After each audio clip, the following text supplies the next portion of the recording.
Salam sejahtera, Bapak Ibu, para hamba Tuhan, aktivis dan pengurus gereja dimanapun Anda berada. Khususnya untuk jemaat GCC Jesus Christ Community, baik yang di Indonesia maupun yang ada di luar negeri. Senang sekali bisa berjumpa kembali dengan Anda semua melalui pengajaran-pengajaran Alkitab yang disiarkan melalui link YouTube kami, Bible Teaching Ministry. Hari ini kita akan melanjutkan pembahasan topik yang sama, yaitu hari Sabat. Ini adalah satu tema yang cukup panjang yang sudah saya siapkan. Paling tidak itu ada 15 sesi. Dan hari ini kita akan masuk ke sesi yang kelima. Karena sesi pertama sampai yang keempat sudah saya kupas.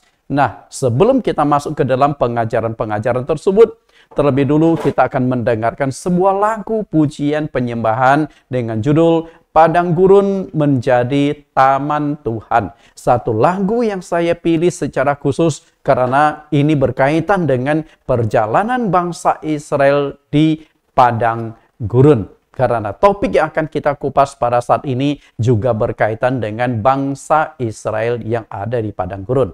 Mari kita nikmati pujian ini.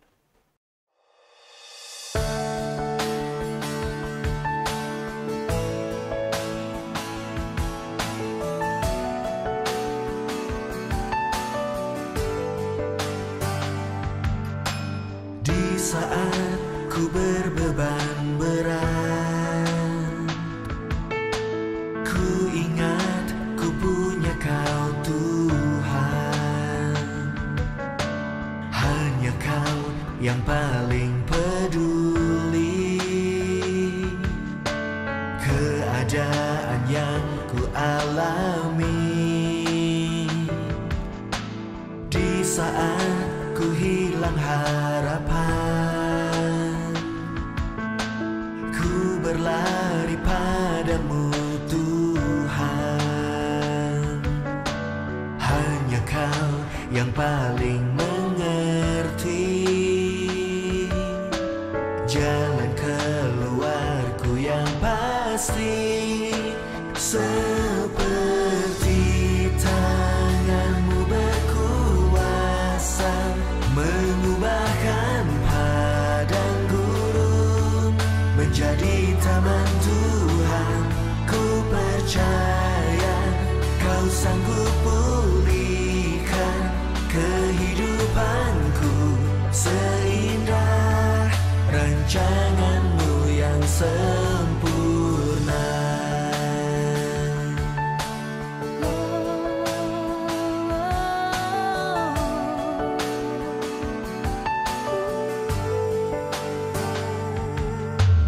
Di saat ku hilang harapan, ku berlari padamu Tuhan. Hanya Kau yang paling mengerti jalan keluarku yang pasti. Seperti tangan-Mu berkuasa mengubahkan padang gurun menjadi taman Tuhan. Ku percaya Kau sanggup pulihkan kehidupanku seindah rancangan-Mu yang sempurna. Saya percaya rencana Tuhan bagi kita adalah supaya kita tinggal dalam taman Firdaus. Sebab itu, apapun situasi kita, tetap percaya bahwa Tuhan sanggup memulihkan kehidupan kita dari seperti padang gurun menjadi seindah taman Tuhan. Seperti tangan-Mu berkuasa mengubahkan padang gurun menjadi taman Tuhan. Ku percaya Kau sanggup pulihkan kehidupanku seindah rancangan-Mu yang sempurna.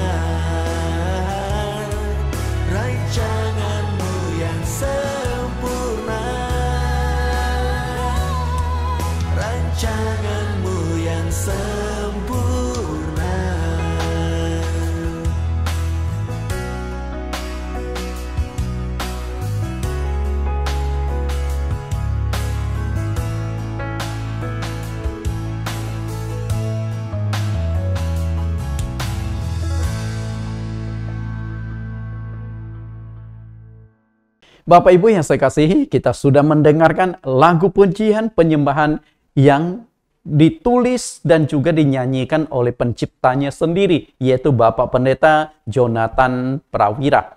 Kita akan berdoa sebelum kita membahas firman Tuhan.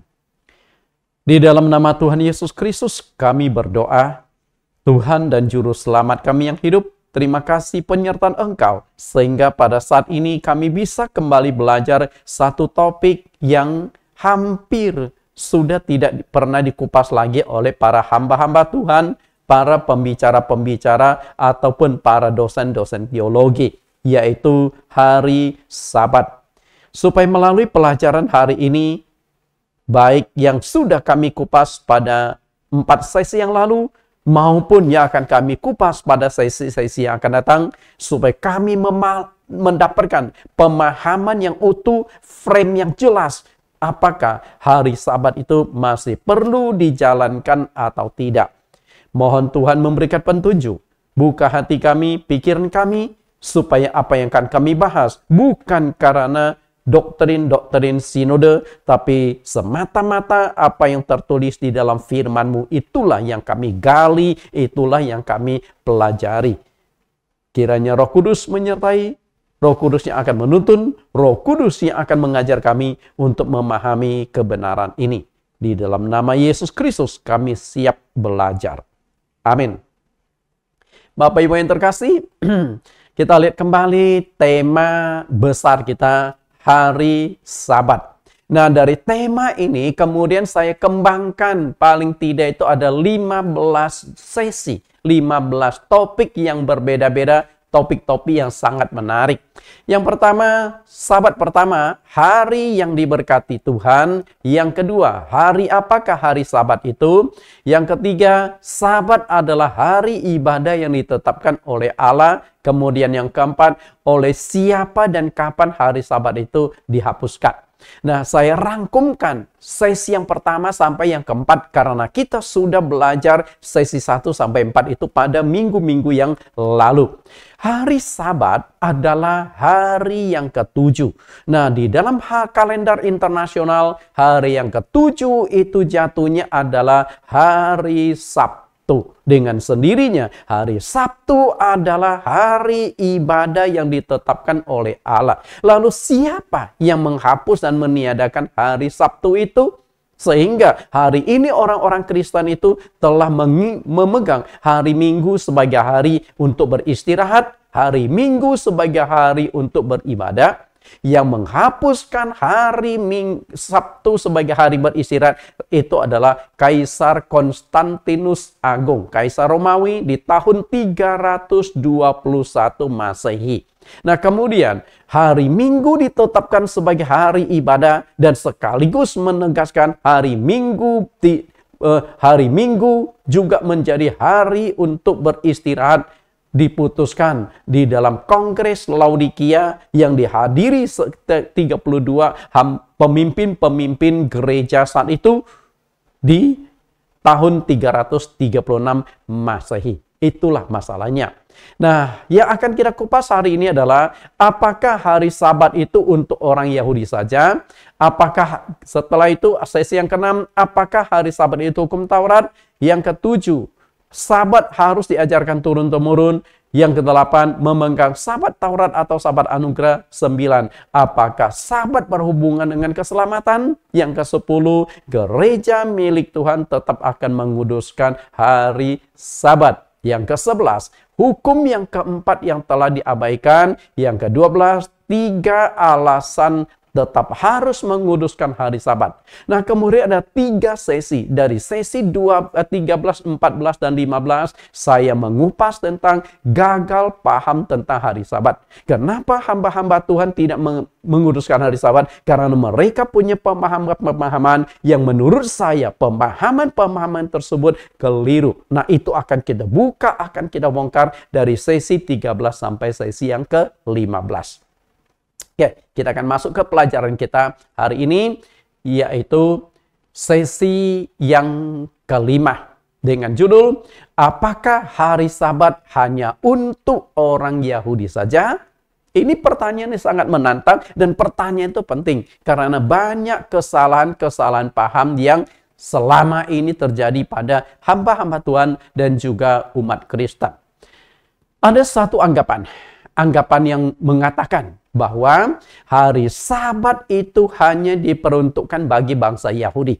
Dengan kata lain, kenapa pendeta-pendeta, kenapa gereja-gereja, kenapa orang-orang Kristen tidak lagi menguduskan hari Sabat?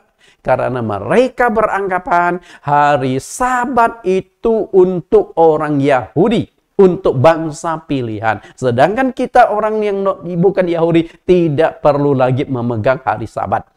Lebih jauh ditegaskan bahwa hari Sabat itu masuknya adalah hukum Taurat. Sedangkan hukum Taurat itu sudah tidak berlaku lagi bagi kita sebagai orang Kristen. Nah, kedua poin inilah yang saya kupas secara tajam supaya kita bisa melihat masalah itu dengan jelas.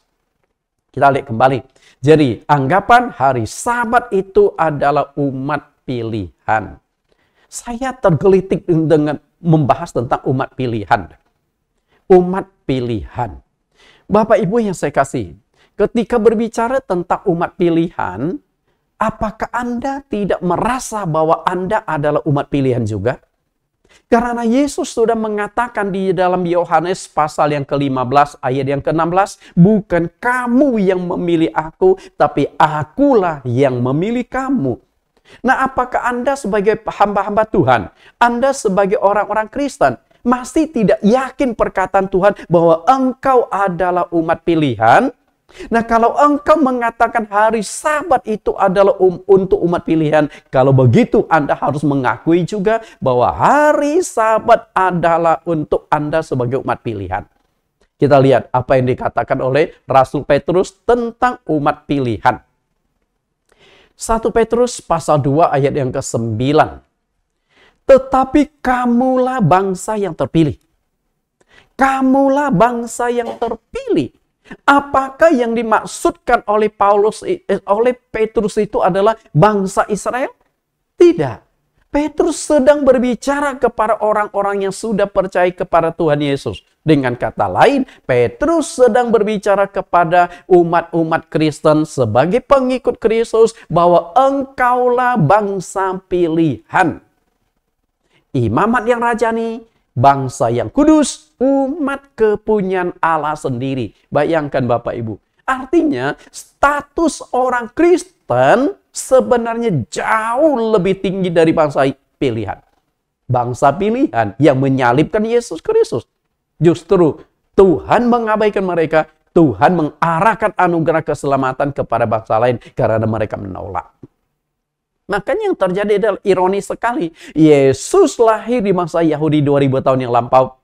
Tapi mayoritas bangsa Yahudi tidak percaya Yesus sebagai Tuhan dan Juru Selamat. Sementara sudah 2 miliar lebih penduduk bumi yang percaya Yesus Kristus yang adalah orang Yahudi sebagai Tuhan, sebagai Juru Selamat mereka.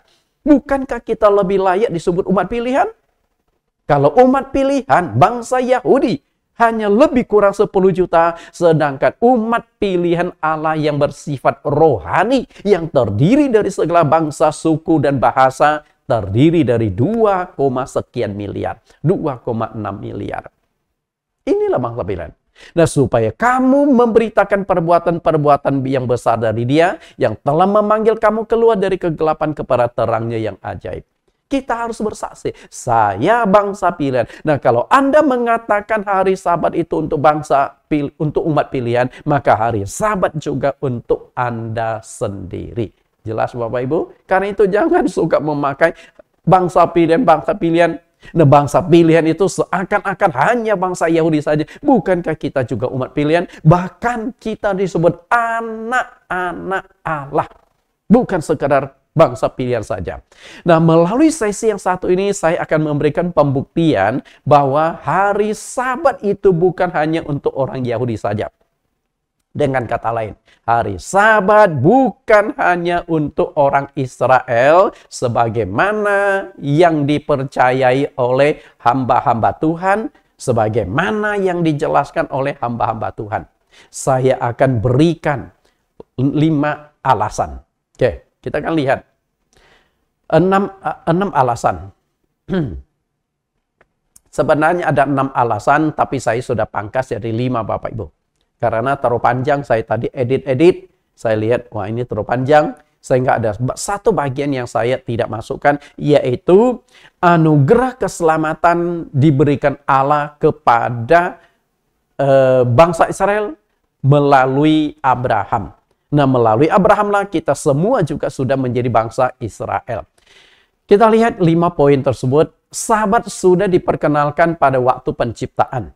Yang kedua, hari Sabat dimasukkan ke dalam 10 hukum Allah. Dan yang ketiga, hari Sabat diadakan untuk semua manusia. Dan yang keempat, Tuhan Yesus Kristus tetap menguduskan hari Sabat. Dan yang kelima, jemaat gereja awal tetap menguduskan hari Sabat. Bapak Ibu yang saya kasih. Nah, inilah yang akan kita kupas 5 poin yang menjelaskan bahwa hari Sabat bukan untuk bangsa pilihan, hari Sabat untuk kita semua. Kita masuk ke pembahasan yang pertama. Sabat sudah diperkenalkan pada waktu penciptaan. Allah melakukan penciptaan selama 6 hari. Allah melakukan penciptaan selama 6 hari. Tapi pada hari yang ke-7, Allah berhenti total dari segala penciptaan yang dilakukannya. Dari hari pertama setelah Allah ciptakan, Allah evaluasi, dan selalu ditekankan bahwa apa yang diciptakan Allah itu sungguh amat baik. Nah, tapi pada hari yang ke-7, kata sungguh amat baik itu sudah hilang dan diganti dengan kata Allah memberkati dan menguduskan hari yang ke-7. Bapak Ibu, karena itu pada hari yang ke-7 Allah berhenti dari segala penciptaan yang dilakukannya. Kemudian Allah memberkati dan menguduskan hari yang ke-7 itu. Kita lihat dasar ayatnya. Tujuan awal Allah memberkati dan menguduskan hari Sabat adalah agar semua keturunan Adam memiliki satu hari khusus untuk beristirahat, satu hari khusus untuk beribadah menyembah kepada Allah. Dengan kata lain begini, ketika Allah menciptakan manusia yang pertama, Adam, diciptakan kemarin. Tentu Adam diciptakan sudah dalam kondisi sudah dewasa. Makanya kadang-kadang kan ada pertanyaan, mana lebih dulu, ayam dulu atau telur dulu? Mana lebih dulu, bangsa Yahudi ada dulu atau hari Sabat dulu? Ada. Nah, ini kan perlu kita bahas juga. Karena seringkali ayam dan telur itu kita seringkali terbalik-balik. Kita mengatakan tidak mungkin ada ayam kalau tidak ada telur.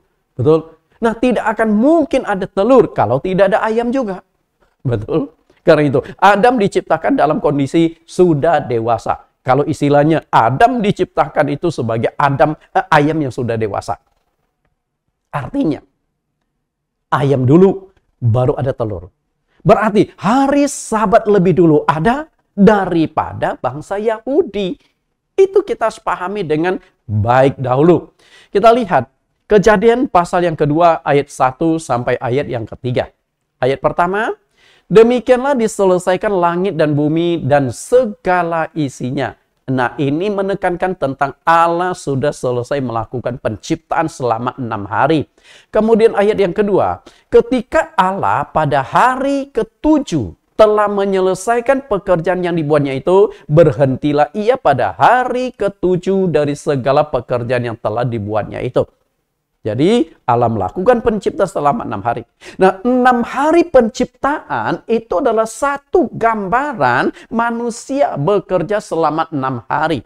Sama seperti Allah bekerja melakukan penciptaan selama 6 hari. Dan ada satu hari yang disebut hari yang ke-7. Maka hari itulah harus beristirahat. Hari itulah dijadikan sebagai hari untuk menyembah kepada Tuhan.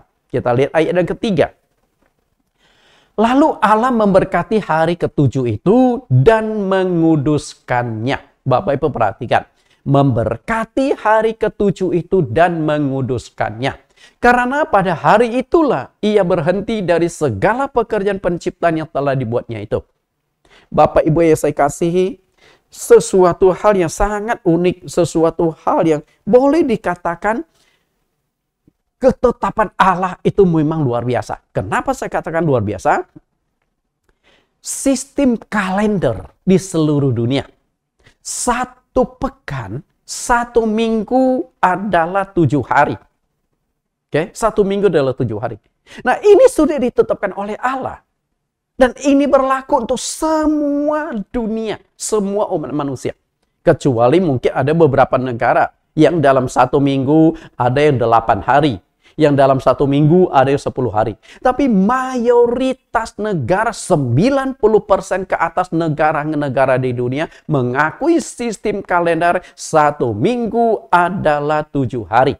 Dan dari 7 hari, 6 hari bekerja. Dan hari ke-7 merupakan hari untuk beristirahat. Maka di hari beristirahat yang disebut hari Sabat. Karena kata Sabat itu sendiri berarti perhentian. Perhentian. Nah, di hari perhentian itu Allah berkati dan Allah kuduskan. Untuk apa diberkati dan kuduskan? Tujuannya supaya di hari istirahat itu manusia bisa bersantai-santai, bisa berkumpul dengan keluarga, dan di hari Sabat itu mereka juga bisa beribadah kepada Tuhan. Maka dikatakan dikuduskan. Maka nanti keterkoneksinya ke 10 hukum Allah. Di hukum yang keempat, ingat dan kuduskan hari Sabat. Keluaran pasal 20 ayat yang ke-8. Itu cikal bakalnya Bapak Ibu. Kemudian, Allah menuliskan hari Sabat itu dalam 10 hukum Allah. Keluaran pasal 28, ingat dan kuduskan hari Sabat. Ayat 9, 6 hari lamanya engkau akan bekerja dan melakukan segala pekerjaanmu.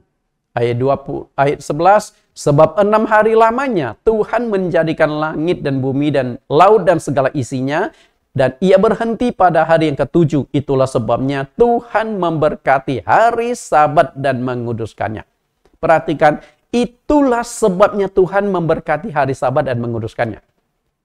Dan kalimat ini ditulis oleh Allah sendiri. Diukir dengan jari Allah di dalam 10 hukum Allah dalam 2 lempengan batu. Kenapa ditekankan itulah sebabnya Allah memberkati dan menguduskan? Kata memberkati dan menguduskan mengacu kembali di Kejadian pasal 1 ayat yang ke-3. Betul nggak? Tujuannya untuk apa? Tujuannya adalah ingat dan kuduskanlah hari Sabat. Artinya, hari Sabat itu menjadi hari ibadah. Artinya, sewaktu Allah menciptakan manusia pertama, Allah sudah tetapkan ada satu hari di mana manusia harus beribadah menyembah kepada Tuhan. Dan hari ibadah yang Tuhan tetapkan itu jatuhnya adalah hari Sabat atau hari yang ke-7 dalam konteks zaman sekarang, hari Sabtu. Maka hari Sabtu itu menjadi hari ibadah yang ditetapkan oleh Tuhan di dalam Alkitab. Tapi sayang, dilupakan dan diabaikan oleh hamba-hamba Tuhan. Dilupakan dan diabaikan oleh umat Kristen. Kenapa bisa demikian? Karena salah pemahaman. Makanya nanti saya ada 3 sesi gagal paham tentang hari Sabat. Kita lihat kembali Kisah Rasul pasal 17 ayat yang ke-26. Dari satu orang saja ia telah menjadikan semua bangsa dan umat manusia untuk mendiami seluruh muka bumi, dan ia telah menentukan musim-musim bagi mereka dan batas-batas kediaman mereka. Bapak Ibu yang saya kasih. Nah, bukankah ayat ini juga berbicara kembali pada saat penciptaan? Karena di sini dikatakan dari satu orang saja. Artinya dari Adam diciptakan, kemudian berkembang biak sampai hari ini 8,5 miliar manusia berasal dari satu orang. Karena di dalam Alkitab 3 agama mengakui Allah menciptakan manusia dimulai dari Adam, nenek moyang seluruh umat manusia. Karena selain Adam, Allah tidak lagi menciptakan orang lain. Lalu ayat yang ke-27.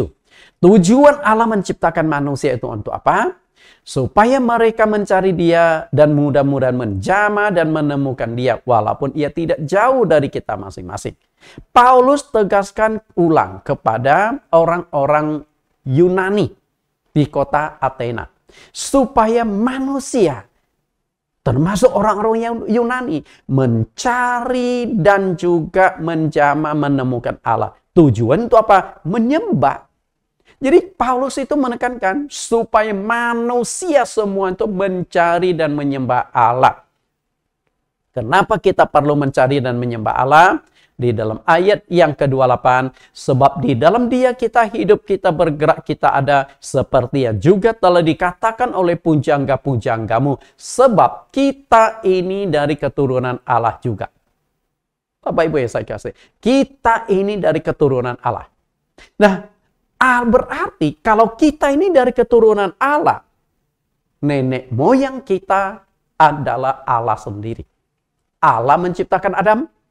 Berarti Adam ini kan dari Tuhan, dari Allah. Maka nenek moyang semua umat manusia seharusnya Allah sendiri. Karena kita dari keturunan Allah. Nah, kalau kita dari keturunan Allah, berarti ketika kita mau menyembah, penyembahan kita kepada nenek moyang yang pertama, yaitu Allah. Makanya manusia diciptakan menurut rupa dan gambar Allah. Karena Allah itu adalah nenek moyang seluruh umat manusia di dunia. Dia adalah sang pencipta itu sendiri. Bapak Ibu yang saya kasih, apakah kita dari keturunan Allah saja mengacu pada bangsa Yahudi? Apakah hanya bangsa Yahudi keturunan Allah dan kita bukan keturunan Allah? Bukankah semua bangsa di dunia ini keturunan Allah? Nah, bukankah semua bangsa di dunia seperti yang dikatakan di kalimat pertama, dari satu orang saja ia telah menjadikan semua bangsa? Bukankah Adam adalah nenek moyang semua bangsa manusia? Apakah Adam itu orang Yahudi? Artinya, sebelum ada orang Yahudi, Tuhan sudah menetapkan hari ke-7, hari untuk beribadah, hari untuk beristirahat. Jika Allah atau Sang Pencipta menghendaki semua bangsa di dunia mengenal Dia dengan sendirinya, hari perhentian, hari ke-7, hari Sabat, yaitu hari Sabtu, juga diperuntukkan kepada segala bangsa di dunia. Jadi salah kaprah kalau Anda mengatakan bahwa hari Sabat itu diperuntukkan kepada bangsa Yahudi. Karena apa? Karena sebelum ada bangsa Yahudi, hari Sabat sudah ada. Betul nggak? Ribuan tahun sebelum bangsa Yahudi ada. Tepatnya begini. Allah menciptakan Adam. Dari Adam sampai ke Abraham, selisih waktunya tuh lebih kurang 2000 tahun. Berarti 2000 tahun sebelum munculnya Abraham yang menjadi nenek moyang bangsa Israel, hari Sabat sudah diperkenalkan. Tapi hari Sabat diperkenalkan sebagai hari ke-7 setelah 7 hari, setelah 6 hari penciptaan, belum ada perintah untuk menguduskan. Nah, perintah Allah untuk menguruskan hari Sabat baru ditegaskan Tuhan ketika bangsa Israel itu muncul dan ditegaskan ketika mereka ada di padang gurun. Lalu selisihnya berapa lama? Dari Adam ke Abraham 2000 tahun. Nah, kemudian dari Abraham sampai munculnya bangsa Israel 430 tahun. Karena ketika Yakub membawa ayahnya, seluruh saudara-saudaranya dari tanah Kanaan pindah tinggal di Mesir dan mereka berkembang biak di Mesir itu 430 tahun. Berarti 2430 tahun sebelum ada bangsa Israel, hari Sabat sudah ada.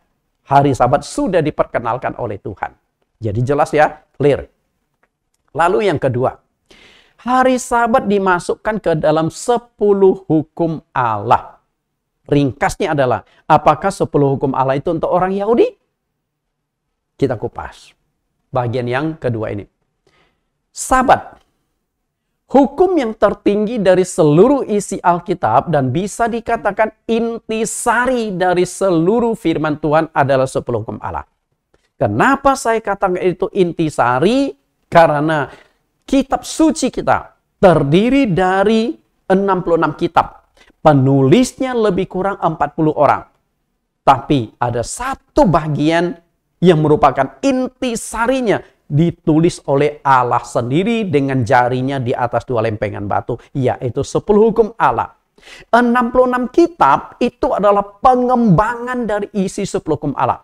44 penulis itu hanya mengembangkan isi dari 10 hukum Allah. Karena 10 hukum Allah itu terbagi menjadi 2 bagian, mengasihi Allah dan mengasihi sesama manusia. Bukankah seluruh isi Alkitab hanya menekankan 2 poin utama, mengasihi Allah dan mengasihi manusia? Hubungan antara Allah dengan manusia dan hubungan antara manusia dengan sesamanya.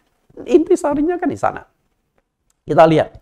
Kenapa saya katakan 10 hukum Allah itu merupakan intisari dari seluruh firman Tuhan. Keluaran 31 ayat 18. Dan Tuhan memberikan kepada Musa setelah ia selesai berbicara dengan dia di Gunung Sinai, kedua loh hukum Allah, loh batu yang ditulisi oleh jari Allah. Bapak Ibu lihat di sini.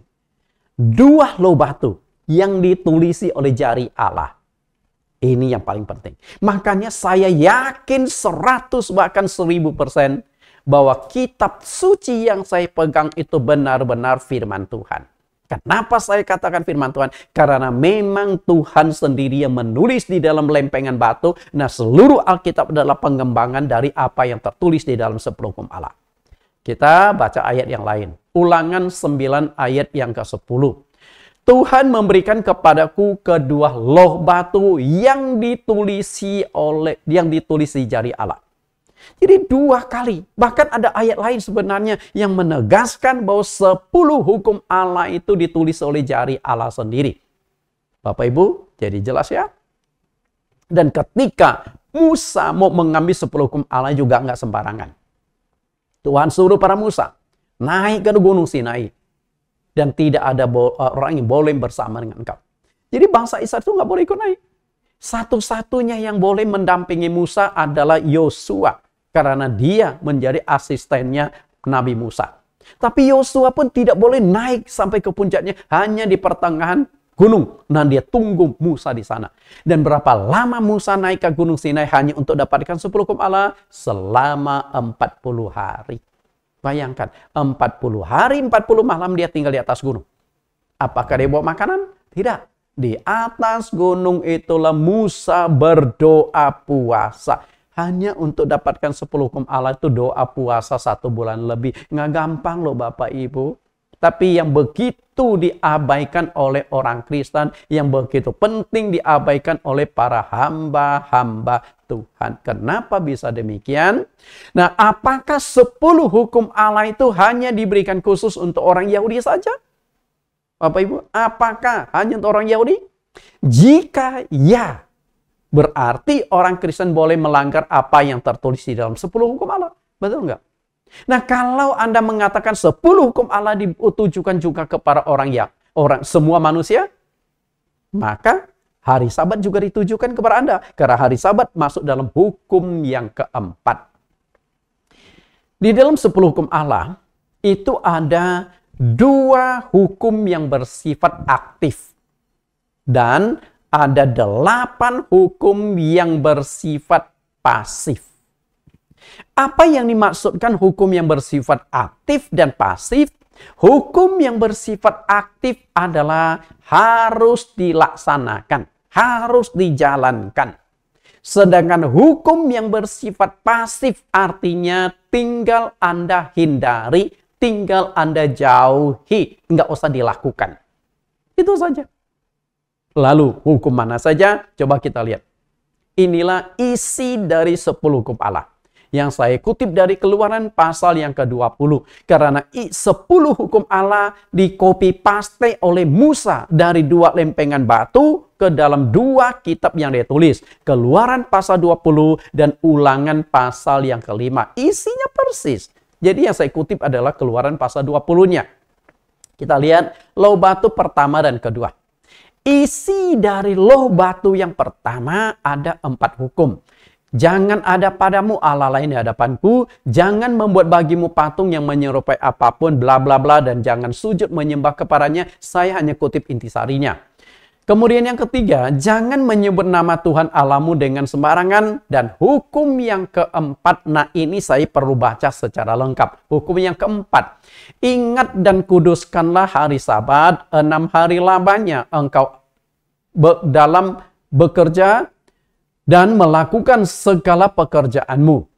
Maka jangan melakukan sesuatu pekerjaan engkau atau anakmu laki-laki atau anakmu perempuan atau hewanmu atau orang asing yang ada di tempat kediamanmu. Sebab 6 hari lamanya Tuhan menjadikan langit dan bumi, laut dan segala isinya. Dan ia berhenti pada hari yang ke-7. Itulah sebabnya Tuhan memberkati hari Sabat dan menguduskannya. Intisarinya seperti ini Bapak Ibu. Lalu hukum yang kelima, hormati ayahmu dan ibumu. Yang keenam, jangan membunuh. 7, jangan berzina. 8, jangan mencuri. 9, jangan mengucapkan saksi dusta tentang sesamamu manusia. 10, jangan mengingini rumah sesamamu. Jangan, dan seterusnya. Inilah isi dari 10 hukum Allah. Bapak Ibu. Nah sekarang Anda coba perhatikan. Mana hukum yang bersifat aktif dan hukum yang bersifat pasif? Jelas nggak di sini? Nah, hukum yang bersifat pasif yang saya cetak warna merah kalimat pertamanya. Ada kata jangan. Jadi di sini ada 8 kali Tuhan mengatakan jangan, jangan, jangan sampai 8 kali. Itulah yang dimaksudkan hukum yang bersifat pasif. Hukum yang bersifat pasif itu artinya Anda tinggal menjauhi. Anda nggak usah lakukan. Anda tinggal hindari. Maka selesai, Anda sudah menjalankan itu. Tapi ada 2 hukum yang bersifat aktif. Hukum yang bersifat aktif itu artinya harus dilaksanakan. Hukum mana? Lihat hukum yang keempat. Ingat dan kuduskan hari Sabat. Lalu, hukum yang satu lagi, hormati ayah dan ibumu, ayahmu dan ibumu. Ini bersifat aktif. Anda harus lakukan punya. Harus praktekkan, harus jalankan. Bisa mengerti Bapak Ibu di sini?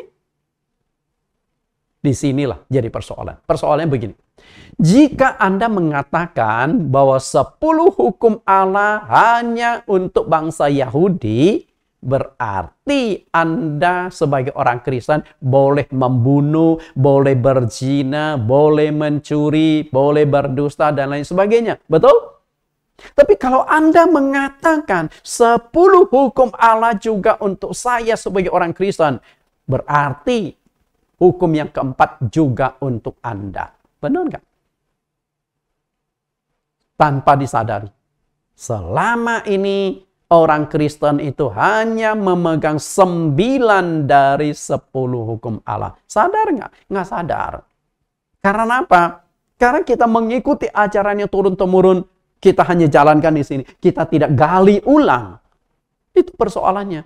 Jadi saya ingin tegaskan ulang. Seluruh umat Kristen, hamba-hamba Tuhan di dunia hanya menjalankan 9 dari 10 hukum Allah. Hukum yang keempat, ingat dan kuduskan hari Sabat, sudah diabaikan ribuan tahun. Maka saya coba mengajak Bapak Ibu, mari kita aktifkan kembali hukum yang keempat. Kita jalankan kembali hukum yang keempat. Karena 10 hukum Allah adalah kesatuan hukum yang tidak bisa diabaikan satu bagian. Coba kita lihat apa yang maksud kesatuan hukum. 10 hukum Allah adalah kesatuan hukum, maksudnya adalah tidak boleh dan tidak bisa dihilangkan satupun dari kesatuan tersebut. Itulah 10 hukum Allah. Kita lihat apa yang dikatakan oleh Yakobus. 10 hukum Allah adalah kesatuan hukum yang tidak bisa dipisahkan atau dihilangkan salah satunya. Perhatikan yang dikatakan oleh Yakobus. Yakobus 2 ayat 10. Sebab barang siapa menuruti seluruh hukum itu, tetapi mengabaikan satu bagian daripadanya, ia bersalah terhadap seluruhnya. Ayat yang ke-11.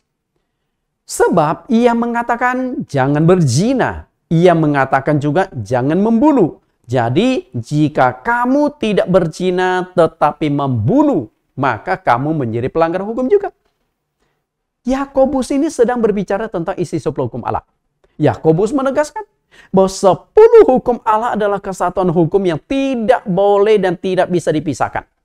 Anda melanggar satu, bukan dihakimi pelanggaran satu itu, tapi melanggar satu dianggap melanggar 10. Anda tidak berzina, tidak membunuh, tidak mencuri, tidak berdusta, tapi engkau melanggar hari Sabat, maka engkau sudah melanggar 10-10-nya. Mau gimana lagi? Anda mau menentang firman Tuhan? Ini saya hanya coba jelaskan, saya coba ungkapkan. Bisa terima atau tidak bisa terima, semua itu keputusan Anda kembali.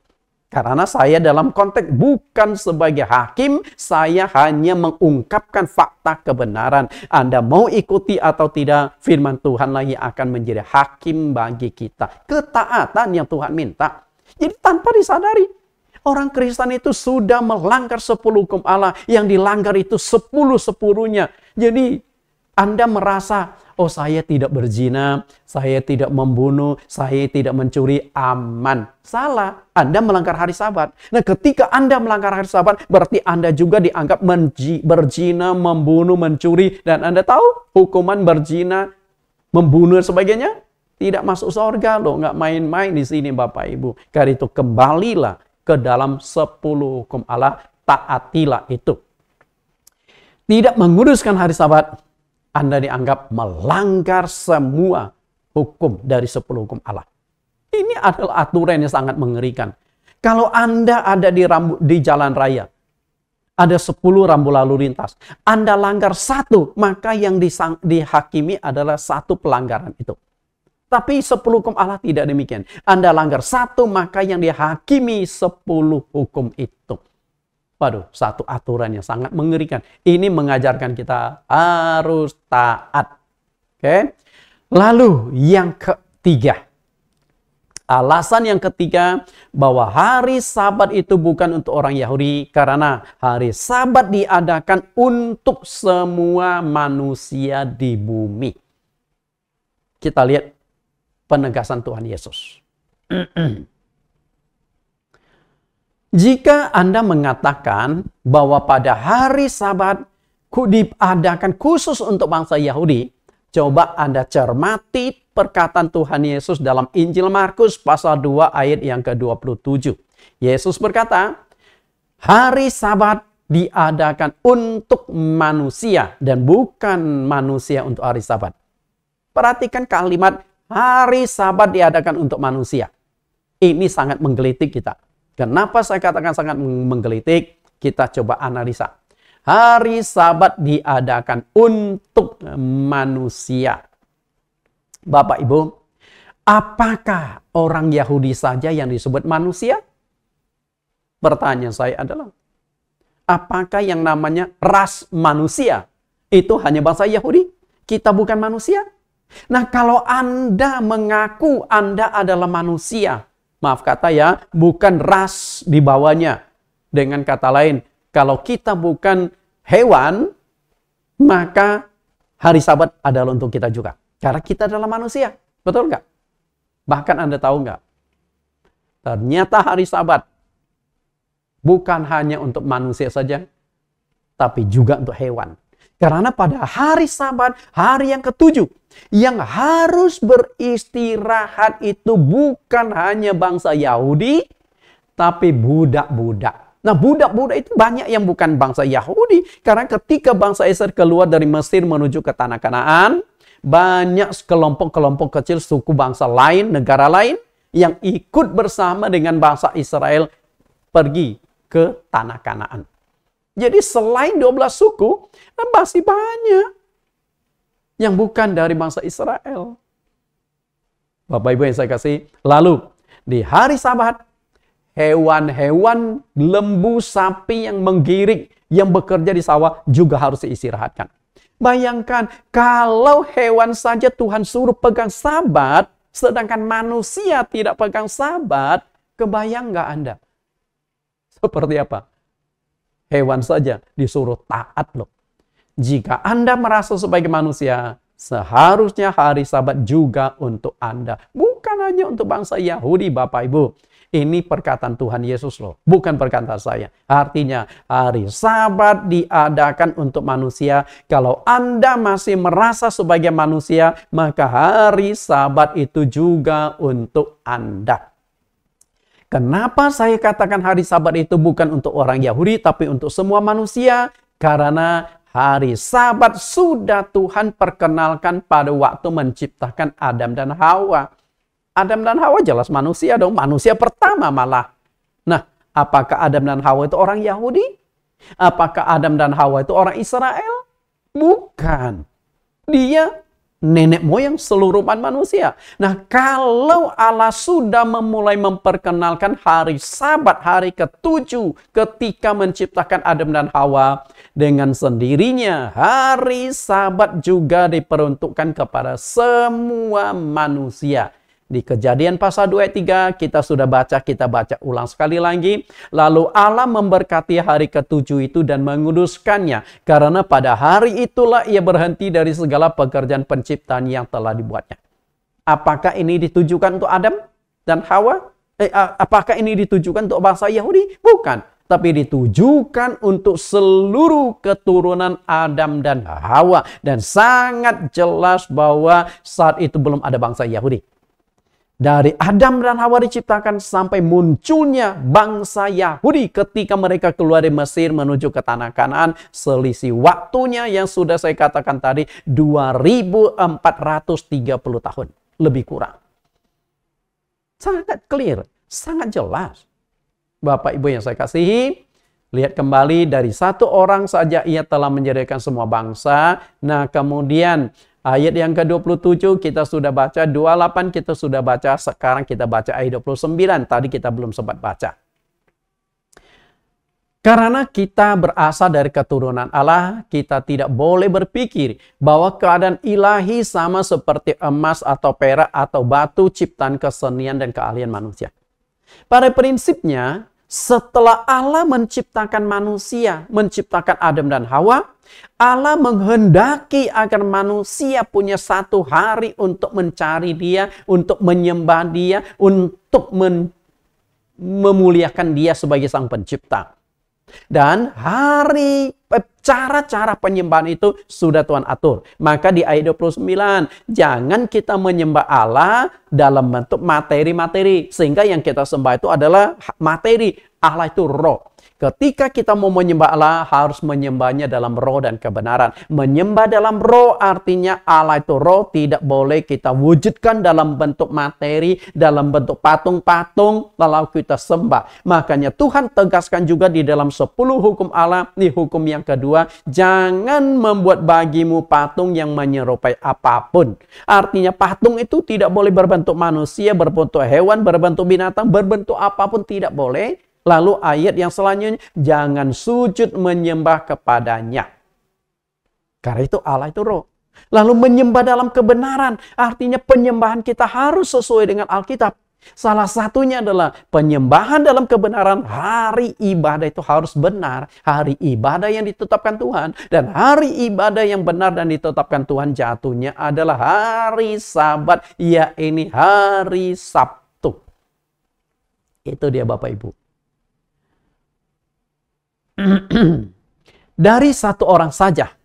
Nah, yang dimaksudkan dari satu orang di sini itu jelas sekali adalah Adam. Kenapa dikatakan dari satu orang? Bukankah ada Hawa? Karena Hawa diciptakan dari tulang rusuk Adam. Kecuali kalau Adam diciptakan dari tanah, Hawa juga diciptakan dari tanah, lalu dipersatukan lahir anak, maka itu bukan dari satu orang, tapi dari dua orang. Tapi karena Hawa bukan diciptakan dari tanah, tapi diciptakan dari tulang rusuk Adam, maka memang bersumber dari satu orang, Adam. Berarti sejak Adam manusia pertama diciptakan, Allah sudah menetapkan hari ke-7, hari Sabat, yaitu hari Sabtu, agar manusia bisa beristirahat dan juga beribadah kepada Sang Pencipta. Sini kan sudah jelas. Apakah hari Sabat itu untuk orang Yahudi? Hari Sabat jelas bukan untuk orang Yahudi saja, tapi untuk semua manusia. Karena hari Sabat sudah Tuhan perkenalkan ketika menciptakan semua manusia. Jelas ya? Oke, kita masuk ke poin yang keempat. Tuhan Yesus Kristus menguduskan hari Sabat. Kita lihat dulu ayatnya. Tuhan Yesus beribadah pada hari Sabat. Lukas pasal 4 ayat 16. Ia datang ke Nazaret tempat ia dibesarkan dan menurut kebiasaannya. Bapak Ibu perhatikan, menurut kebiasaannya. Artinya setiap hari Sabat Yesus itu pasti masuk ke rumah ibadat lalu berdiri hendak membaca dari Alkitab. Artinya Yesus tetap menguduskan hari Sabat. Lalu Anda mungkin akan berkata, "Lah Pak Nathan, Yesus kan orang Yahudi. Tuhanmu bangsa apa sih? Yahudi bukan? Yesus kan bukan untuk orang Yahudi, malahan ditolak oleh orang Yahudi. Yesus malahan disalibkan oleh orang Yahudi. Yesus itu Tuhan kita, juru selamat kita." Lalu ayat yang ke-31. Kemudian Yesus pergi ke Kapernaum, sebuah kota di Galilea, lalu mengajar di situ pada hari-hari Sabat. Kalimat di ayat 31, hari-hari Sabat itu kata majemuk, artinya setiap hari Sabat Yesus pasti masuk ke rumah ibadat. Untuk apa? Beribadah. Nah, dalam ibadah tentu membaca Alkitab, berkhotbah dan sebagainya. Saya ingin bertanya, coba kita jawab dengan jujur tanpa presiden prasangka apapun. Anda mengatakan sebagai pengikut Yesus. Betul? Artinya, yang namanya pengikut, kita mengikuti apa yang Yesus contohkan. Dan Yesus sudah kasih contoh, ibadah yang benar itu adalah ibadah hari Sabat. Ibadah hari Sabat jatuhnya itu hari Sabtu. Artinya, hari Sabtu adalah hari ibadah yang ditetapkan Tuhan. Hari Tuhan Yesus sendiri sebagai Tuhan, sebenarnya Yesus itu nggak usah ibadah. Karena dia itu Tuhan. Kalau Tuhan saja memberikan contoh ketaatan untuk menguduskan hari Sabat, Yesus saja memberikan contoh beribadah pada hari Sabat, Anda mengatakan, saya pengikut Yesus. Yesus kasih contoh ibadah hari Sabat, tapi Anda ibadahnya hari Minggu. Di mana keikutan Anda? Kan aneh. Saya mau ikut Yesus. Saya mau ikut Yesus sampai selama-lamanya. Ikut Yesus selama-lamanya. Dan dia sudah kasih contoh, ibadah yang benar itu hari Sabat. Bapak Ibu yang saya kasih, ironis sekali jika kita mengaku sebagai pengikut Yesus, tetapi tidak ikut pegang hari Sabat seperti teladan dari Tuhan Yesus. Untuk apa Yesus kasih contoh? Dengan tujuan mengikuti contoh dia. Yohanes 13 ayat 15, sebab aku telah memberikan suatu teladan kepada kamu, supaya kamu juga berbuat sama seperti yang telah kuperbuat kepadamu. Masih imani nggak apa yang Tuhan Yesus tegaskan? Dia kasih banyak contoh. Sepanjang hidupnya, Yesus memberikan dua hal, teori dan praktek. Teori dia ajarkan, dia jelaskan, prakteknya kita ikuti, kita teladan.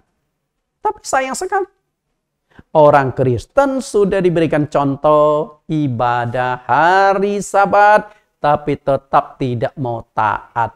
Di mana kekristenan kita dipertanyakan. Tuhan Yesus memberikan contoh menguduskan hari Sabat. Apakah Yesus itu Tuhannya orang Yahudi? Bapak Ibu, apakah Yesus Tuhannya orang Yahudi? Karena Anda mengatakan hari Sabat untuk orang Yahudi. Lalu Anda berkata, oh Yesus bangsa Yahudi. Nah kalau Yesus bangsa Yahudi, kenapa Anda percaya Yesus?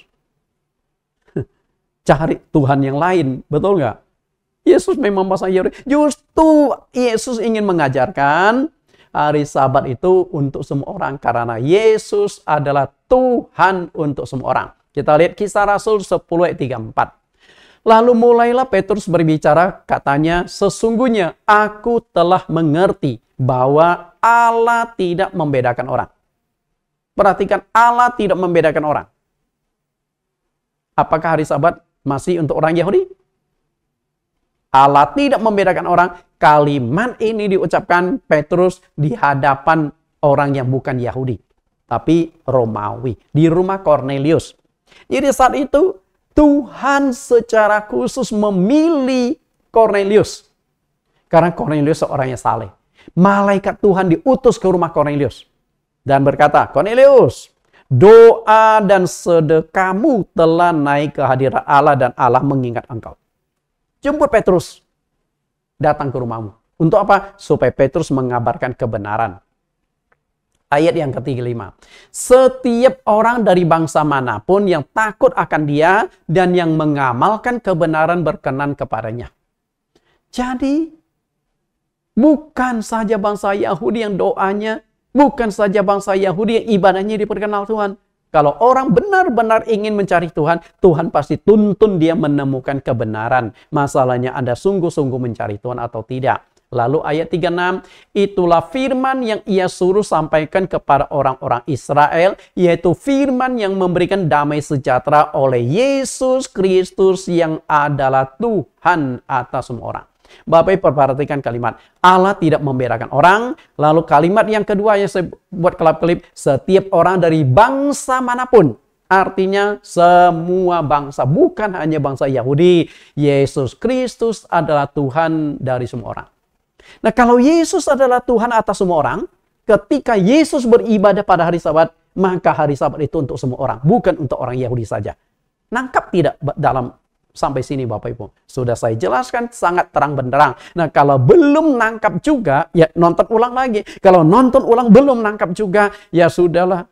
Seperti yang dikatakan oleh Nabi Yesaya, engkau akan mendengar dan mendengar tapi tidak akan menanggap, engkau akan melihat dan melihat tapi tidak akan mengerti. Ya sudah, mau diapain lagi? Bapak Ibu, saya kutip perkataan Nabi Yesaya yang juga pernah dikutip oleh Tuhan Yesus karena menunjukkan kebebalan bangsa Israel yang sudah diberikan pengajaran tetap tidak bisa mengerti. Yesus Kristus adalah Tuhan atas semua orang. Dia adalah juru selamat dunia. Yesus telah memberikan contoh bahwa ibadah yang benar adalah hari Sabat atau hari Sabtu dengan sendirinya. Sabat adalah hari ibadah bagi semua orang. Jadi hari Sabat itu hari ibadah untuk semua orang. Tanpa membedakan suku, bangsa, dan bahasa. Jadi hari ibadah yang ditetapkan oleh Allah, Sang Pencipta atas semua manusia, karena yang menciptakan Adam dan Hawa, nenek moyang semua manusia, hari ibadah, hari Sabat. Yang terakhir, jemaat gereja awal tetap menguduskan hari Sabat. Kalau Anda mengatakan, kenapa kita beribadah hari Minggu? Karena hari Minggu adalah hari kebangkitan Tuhan Yesus. Hari Minggu adalah hari kemenangan. Hari Minggu adalah hari Tuhan. Oke, kita lihat ya fakta sejarah. Setelah Yesus bangkit dari kematian di hari Minggu, Roh Kudus diturunkan pada hari Pentakosta. Apakah hari ibadah berubah menjadi hari Minggu? Tidak. Murid-murid Yesus, jemaat gereja awal tetap beribadah pada hari Sabat. Penghapusan hari Sabat bukan dilakukan oleh firman Tuhan atau para rasul, tapi dilakukan oleh manusia dalam Kongres Laodikia tahun 336. Berarti, katakanlah Yesus bangkit dari kematian, Roh Kudus diturunkan, gereja berdiri, katakanlah di tahun 35-an, kurang lebih. Di tahun 35, ibadah itu masih hari Sabat. Sampai di tahun 336, ibadah masih hari Sabat. Setelah diputuskan, tahun 336, hari Sabat dihapuskan. Nah, itu yang mengalami perubahan. Gereja awal atau gereja para rasul tetap beribadah pada hari Sabat. Sabat, kemudian setelah Tuhan Yesus bangkit dari kematian, kemudian Roh Kudus diturunkan pada hari Pentakosta, gereja para rasul berdiri yang kita sebut gereja awal. Nah, hari ibadah itu tidak pernah berubah menjadi hari Minggu, melainkan tetap hari Sabtu. Karena memang hari Sabat itu jatuhnya hari Sabtu. Silakan kita cek di Alkitab. Oke, kita buktikan dasar-dasar ayatnya. Jemaat di Antioquia, ibadahnya tetap hari Sabat. Kisah Rasul 13 ayat 14, 42 dan 44. Saya tidak bukakan di sini. Jemaat di kota Filipi tetap beribadah pada hari Sabat. Kisah Rasul 16 ayat 12, 13. Jemaat di kota Tesalonika. Kisah Rasul 17 ayat 1 sampai 2. Jemaat di kota Korintus. Kisah Rasul 18 ayat 4. Dan di general, setiap kota Dan setiap hari Sabat, hukum Musa itu pasti dibacakan waktu ibadah hari Sabat. Itu dicatatkan Kisah Rasul 15 ayat 21. Artinya semua ibadah yang dilakukan pada saat itu setelah Roh Kudus diturunkan, hari Pentakosta ibadahnya tetap hari Sabat. Tidak mengalami perubahan menjadi hari Minggu. Walaupun Yesus sudah bangkit pada hari Minggu. Berdirinya gereja awal ditandai dengan dibaptisnya 3.000 orang. Nah, jemaat awal itu bukan bangsa Yahudi saja. Kalau Anda mengatakan, oh hari Sabat untuk orang Yahudi, jemaat gereja awal yang tetap menguruskan hari Sabat bukan orang Yahudi, Bapak Ibu, bukan sepenuhnya Yahudi. Ada 15 suku bangsa yang takjub dengan turunnya Roh Kudus. Kemungkinan mereka inilah yang menjadi jemaat awal dibaptis pada hari Pentakosta. 3.000 orang. Kita lihat 15 suku bangsa itu. Kisah Rasul pasal 2 yang ke-9 sampai 11. Perhatikan yang saya garis bawah dan dicetak merah. Itu suku bangsa yang ada di sini. Negara lah konteks sekarang.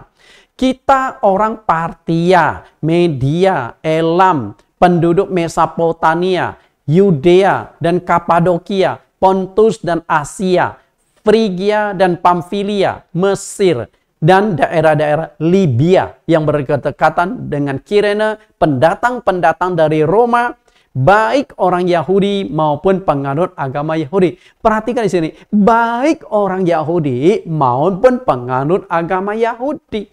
Berarti mereka itu bukan bangsa Yahudi dan hanya menganut agama Yahudi. Contohnya adalah Sida-Sida Ethiopia yang dicatatkan di Kisah Rasul pasal yang ke-8. Betul nggak? Bukan orang Yahudi. Orang Ethiopia. Malah di sini Ethiopia tidak disebutkan. Padahal ada orang Ethiopia yang menganut agama Yahudi. Kemudian orang Kreta dan orang Arab. Kita mendengar mereka berkata-kata dalam bahasa kita sendiri tentang perbuatan-perbuatan besar yang dilakukan Allah. Kalau Anda mengatakan bahwa hari Sabat itu untuk orang Yahudi, Anda baca ulang di Kisah Rasul pasal 2 ayat 9 sampai 11. Bukan bangsa Yahudi saja. Jemaat gereja awal, banyak suku bangsa. Karena jemaat gereja awal itu terdiri dari berbagai macam suku bangsa dan bahasa, dan mereka tetap beribadah pada hari Sabat atau hari Sabtu. Ini membuktikan hari Sabat bukan hanya milik bangsa Yahudi, melainkan hari ibadah untuk segala bangsa. Bapak Ibu jelas di sini? Hari Sabat adalah untuk semua orang, bukan untuk orang Yahudi. Tuhan Yesus memberkati dan selamat menguduskan hari Sabat. Kita tundukkan kepala kita akan berdoa. Di dalam nama Tuhan Yesus Kristus kami berdoa. Tuhan, terima kasih atas penyertaan-Mu sehingga hari ini kami disingkapkan kembali dan juga sebuah paham yang keliru yang mengatakan hari Sabat itu khusus untuk orang Yahudi. Hari ini kami dicerahkan, hari ini kami disingkapkan bahwa hari Sabat bukan untuk Yahudi saja, karena hari Sabat itu sepuluh hukum Allah. Hari Sabat juga untuk kami sebagai orang Kristen. Tapi sayang sekali, pemimpin-pemimpin gereja awal telah meniadakan, telah menghapus hari Sabat, dan dampaknya kami sebagai umat Kristen ikut memegang apa yang sudah diputuskan oleh gereja-gereja awal. Kami ingin kembali ke dalam firman-Mu. Karena firman-Mu tidak salah, gereja bisa salah. Organisasi itu organisasi buatan manusia bisa mengalami kesalahan. Sama seperti gereja-gereja yang sudah banyak menetapkan LGBT. Bahkan melakukan pernikahan sejenis. Hamba-Mu yakin itu bukan keputusan firman-Mu, tapi itu keputusan organisasi gereja. Karena mengikuti apa yang diputuskan oleh negara-negara. Terima kasih Tuhan, dengan disingkapkan ini, semoga kami bisa kembali memegang kebenaran firman-Mu. Demikian doa dan permohonan kami, di dalam nama Tuhan Yesus. Amin. Bapak Ibu, kita dengarkan satu pujian Tanah Perjanjian. Karena tadi kita sudah mendengarkan firman Tuhan tentang 10 hukum Allah, tentang padang gurun, tentang bangsa Israel, tentang bangsa Yahudi. Semoga lagu ini memberikan kesimpulan bahwa bukan hanya untuk orang Yahudi. Tuhan Yesus berkati.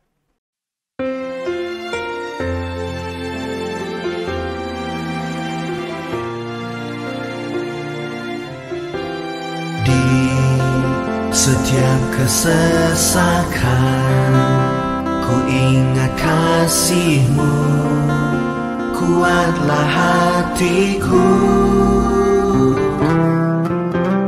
Di setiap kesukaran ku ingat kuasa-Mu, kuatlah imanku.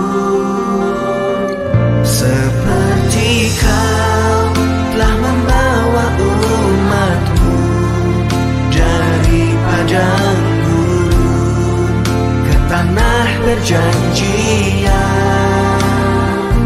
Ku percaya Kau sanggup membawaku menuju hidup yang selalu berkelimpahan.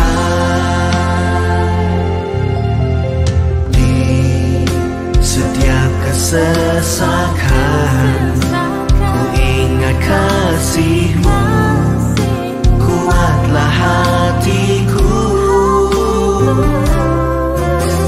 Di setiap kesukaran ku ingat kuasa-Mu, kuatlah imanku.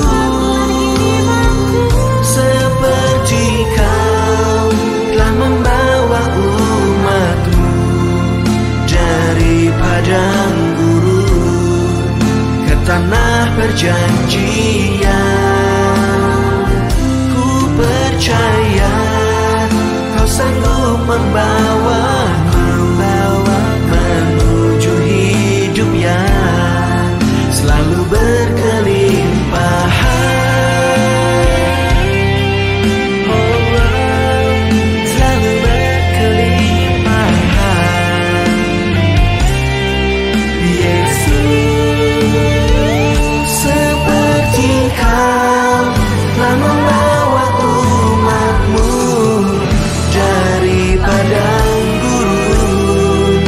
Tanah perjanjian,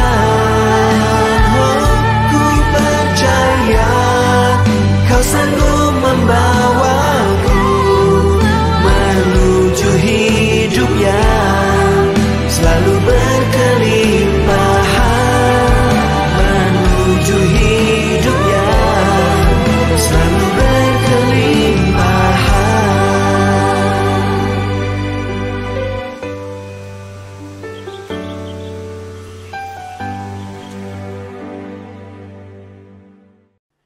Bapak Ibu yang saya kasihi, bagi Anda yang mengikuti sekolah online STT ITAI, Institut Teologi Allah Esa, setiap sesi pelajaran tentang hari Sabat ada 10 pertanyaan yang wajib Anda jawab, ketik rapi, dan kirimkan kembali ke STT ITAI. Kita lihat pelajaran sesi yang kelima. Apakah hari Sabat itu hanya untuk orang Yahudi saja? Pertanyaan pertama. Menurut Anda, apakah bangsa pilihan itu hanya orang-orang Yahudi saja? Apakah ada bukti ayat Alkitab bahwa orang Kristen itu juga bangsa pilihan?